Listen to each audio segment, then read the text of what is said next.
एकदा समर्थ रामदास स्वामी एका समर्थ रामदास स्वामींचं प्रवचन ऐकलं एका महिलेने,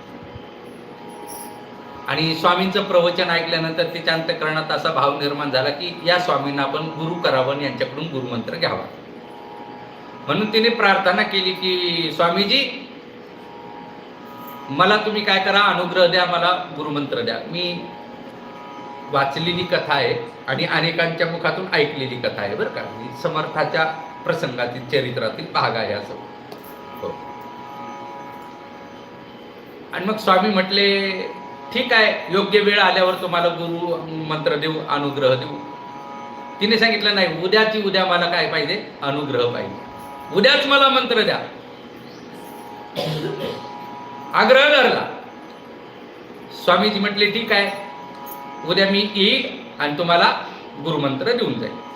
तिला इतका आनंद झाला, उद्या स्वामीजी माझ्या घरी येणार आहे, मला गुरुमंत्र देणार आहे, मला अनुग्रह देणार आहे. म्हणून स्वामीजींच्या करिता आपण चांगली खीर बनवावी आणि स्वामीजींना आल्यानंतर आपण पहिली ती खीर खाण्याकरता द्यावी. म्हणून तिने काय केलं, काजू बदाम सारं असं सुंदर चांगलं मटेरियल आणलं आणि इतकी सुंदर गावरान गाईच्या दुधापासून तिने चांगली खीर तयार केली. समर्थ आले. समर्थ आल्यानंतर तिला आनंद झाला, पाद्यपूजा वगैरे केली. समर्थाच्या हातामध्ये कमंडलू आहे. तिने सांगितलं तुम्ही आलात, अगोदर खीर घ्या आणि मग आपण मला मंत्र द्या.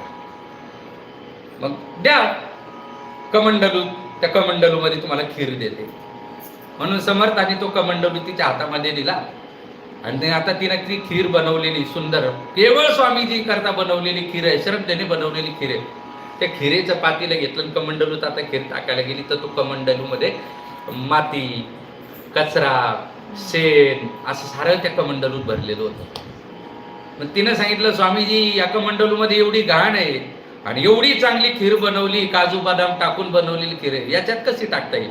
अगोदर तो कमंडलू मी स्वच्छ करून आणते आणि मग याच्यामध्ये तुम्हाला खीर देते.